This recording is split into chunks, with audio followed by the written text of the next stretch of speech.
Good morning, everyone. Today we are going through the poem Television.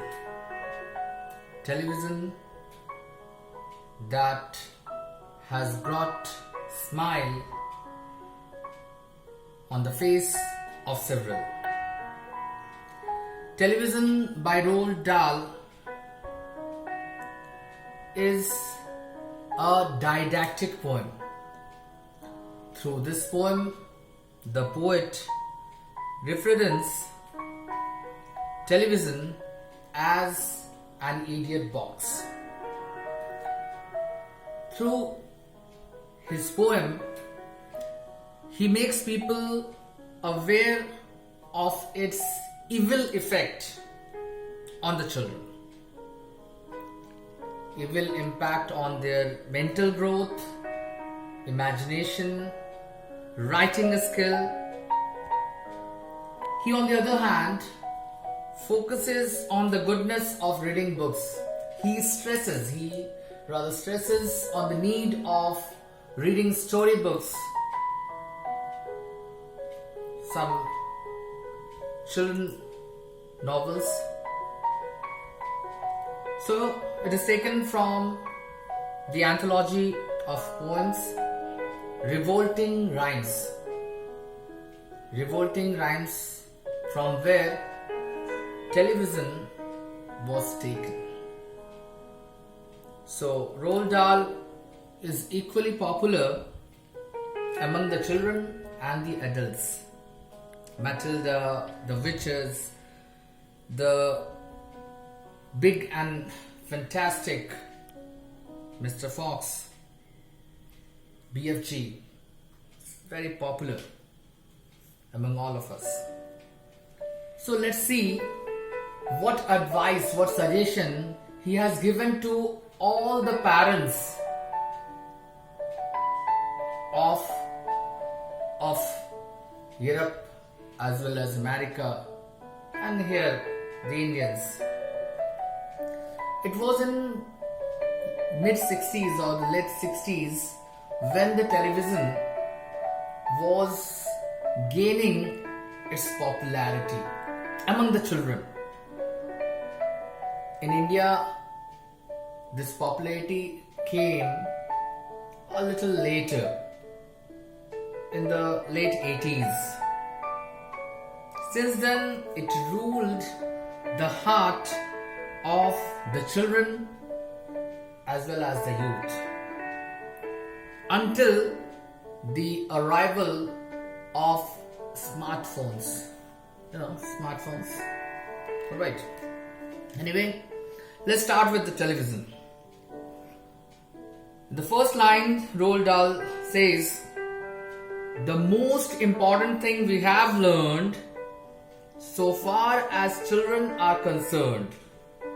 The poet, as the mouthpiece of several people, number of people, begins his poem. Right from the very beginning, he shows his concern for the children, for the little children, for their mental growth, writing skill. Is never let them near your television set. So a clear emphasis was made on the disastrous impact of television on us. Right. So here he has told about its impact on the little children particularly, or better still, just don't install the idiotic thing at all. Television is referred to as an idiotic thing. In almost every house we have been, we have watched them. Them here is referred to the little children. They, with their eyes all open, they are found gaping at the screen. They loll and slop and lounge about, lolling, lazing about, lounging, sitting or lying idly on the couch or settee, and stare until their eyes pop out. Last week, in someone's place, we saw a dozen eyeballs on the floor. It's a hyperbole. The poet found at least half a dozen children with their dozen eyeballs staring on the screen until they are hypnotized by it. Hypnotized, that means attracted. Until they are absolutely drunk with all that shocking, ghastly junk. Ghastly, that means horrible, shocking. Now in the next 4 lines, he is telling us about the parents' mentality, what they think to be beneficial, which is not in real. Let's see what the parents found it beneficial. They don't climb out the windowsill. They never fight or kick or punch. They leave you free to cook the lunch and wash the dishes in the sink. The parents, they get plenty of time to do their work just because they engage their children to see the different programs. And they in this due course of time, they don't fight. They don't quarrel. Fine. These are the benefits for the parents. Apparently, it seems to be benefit. But they forget the other side of it. Let's see the drawback. But did you ever stop to think? To wonder just exactly what this does to your beloved tot? Beloved tot, that means child.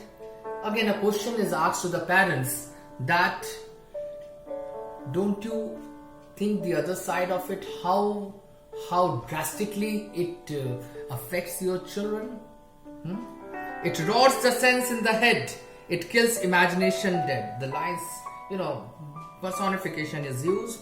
And here the poet clearly says that the programs of the television, it decays, it destroys the mind, the soft mind of your children. It blocks and clutters up the mind. It makes a child so dull and blind, he can no longer understand a fantasy of fairyland. His imagination is completely blocked, and the poet has used here variation in font to draw the reader's mind, to draw the reader's focus on the negative impact. The television, it clogs, it stops the children to imagine. Creativity is completely going to backseat. His brain becomes as soft as cheese. His powers of thinking rust and freeze. Power of thinking, imagination power, it completely chokes out. He cannot think, he only sees. He stopped thinking. Alright, you'll cry, alright, you'll say, but if we take the set away, what shall we do to entertain our darling children? How are we going to engage our children? That would be your question. Please explain. We will answer this by asking you what use the darling wants to do, how use they keep themselves contented before this monster was invented. Remember your time. Remember what you did in your time. The poet asks the parents, remember your time. Remember what you did. You did not have television set before you when you were a child. You spent your time with beautiful, interesting, good books.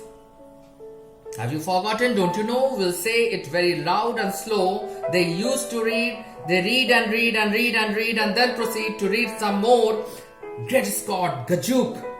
Gajuk is an exclamation of annoyance and surprise.